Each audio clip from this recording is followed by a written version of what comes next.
Now to San Francisco, where the Board of Supervisors overrode the mayor's veto and decided to keep housing development restrictions in place on several historic blocks in the city.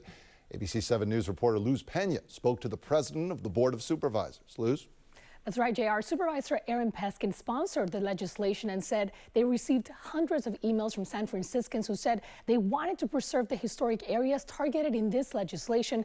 Experts are now categorizing this as a huge political loss for Mayor Breed. The ordinance is approved over the mayor's veto.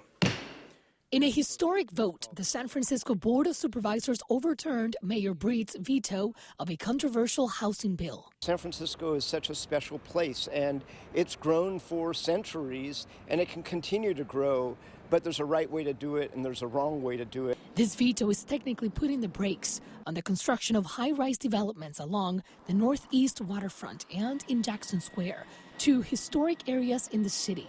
It all started last summer when Supervisor Peskin worked with Mayor Breed and the planning department to rezone that area to allow for new housing. But then state laws created what he called a loophole for developers to supersize luxury towers. That would have allowed historic buildings in one of San Francisco's most special areas, the largest collection of Gold Rush era buildings in Jackson Square, to be demolished and replaced with 270-foot high luxury condo towers. The Board of Supervisors got it right. Mayor Breed calls the board's vote a setback on housing. In a statement, she said, in part, "I will not let this be the first step in a dangerous course correction back towards being a city of no. We will not move backward." State Senator Scott Wiener said he was disappointed over the board's decision and called it anti-housing. What this ordinance is doing, it's reducing the amount of new homes that can be built. I think that is bad for housing policy. We're in a real disaster in terms of the cost of housing in San Francisco. San Francisco has approved 82,000 new homes by 2031, a goal that experts say will be hard to achieve. We don't build housing, and we don't build housing across vast stretches of the city. We build housing in the Tenderloin, we build it in Soma, but we build it in Bayview.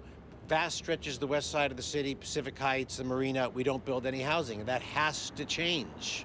This veto is a neighborhood issue, but could translate into a political opportunity if Supervisor Peskin decides to run against Mayor Breed. You're also potentially going to run against her. Listen, if I run or I don't run, I will always stand up for good legislation that protects San Francisco's treasured history and that continues to allow us to be pro-housing. And this is the first time the Board of Supervisors has overridden a veto from Mayor Breed. The mayor blames the current housing shortage to decades of what she called bad policy decisions. Luz Pena, ABC 7 News.